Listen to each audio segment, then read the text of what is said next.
ڈالتے ہیں کہ لوگ سمجھیں یار اسلام میں جھگڑا ہی جھگڑا ٹھیک ہے صحیح. اچھا وہ رجم کی تو ہاں.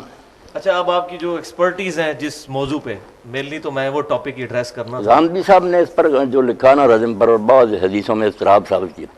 میں اس بارے میں ذرا بتا دوں, میں نے دیکھا اور اس کو ابن حجر نے بھی نا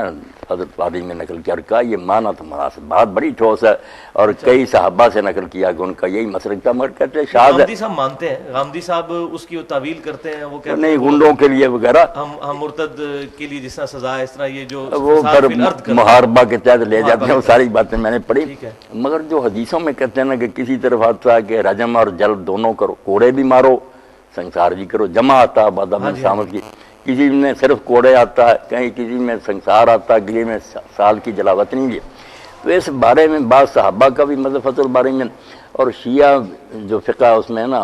محمد علی صاحب بہت اچھے طریقے سے بات واضح کی, اور سمجھ میں بھی آتی ہے کہ جیسے جیسے جرم شدید ہوتا جاتا سزا بڑھتی جاتی. ایک ہے محض زانی اور زانیہ, ان کے ساتھ اور کوئی قید نہیں, صرف شاید زنا کیا وہ کموارے ہیں, ٹھیک ہے, ان کے لیے وہ قرآن پاک کی سزا. ایک ہے پھر اس کے ساتھ مل گیا زان المحصن کہ شادی شدہ ہے, اس میں شادی شدہ کا پھر ہے کہ اگر وہ رخصتی نہیں ہوئی تو شیعہ اتحاد ہے یہ ہے فقہ میں کہ اس کو سزا جو نا 1 سال جلا وطنی اور کوڑے. پھر تقریب عام بھی بڑھ گیا کہ وہ بیوی کو لے آتا, اور اگر بیوی جو تھی نا وہ موجود تھی مگر وہ وطن سے دور تھی وغیرہ, پھر جو رجم نہ یہ پھر بھی سزا نافذ نہیں ہوگی, کیونکہ رجم جس بنا پر ہے نا کہ حلال کا موقع ہے, مگر پھر اس نے حد پھلانگی, وہ بیوی پاس ہو اور کوئی رکاوٹ نہ, پھر وہ کرے نا, ورنہ شادی شدہ بھی ہوگا تو پھر رجم نہیں, وہ کوڑے اور تقریب میں. سورۃ النساء میں ایک آیت ہے جس کو دلیل بنایا غامدی صاحب نے, حتیٰ یجعل اللہ لنا سبیلا, نہیں وہ ہم سے کونا فی البیوت, آدھی سزا دی جائے جو شادی شدہ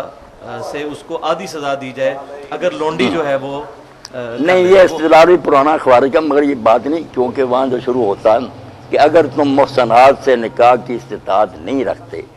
تو لونڈیوں کے ساتھ ان کے مالکوں کی اجازت سے نکاح. اب جو ہے کہ محسنات سے نکاح اگر مانا شادی شدہ کر لینا تو شادی شدہ سے تو نکاح حرام ہے. وہ فکرہ جو ہے نا کہ اگر تم میں استطاعت نہیں محسنات کے, اس سے پتہ چلتا ہے آزاد کہ آزاد عورتوں سے نکاح کی اگر طاقت نہیں. یہی پھر مانا آ گیا کہ جب شادی ہو جائے لونڈی کے ساتھ اور زنا کرے تو جو پہلے آسنا کرے محسنات کے ساتھ نکاح کی استطاعت, وہاں جو مانا لیا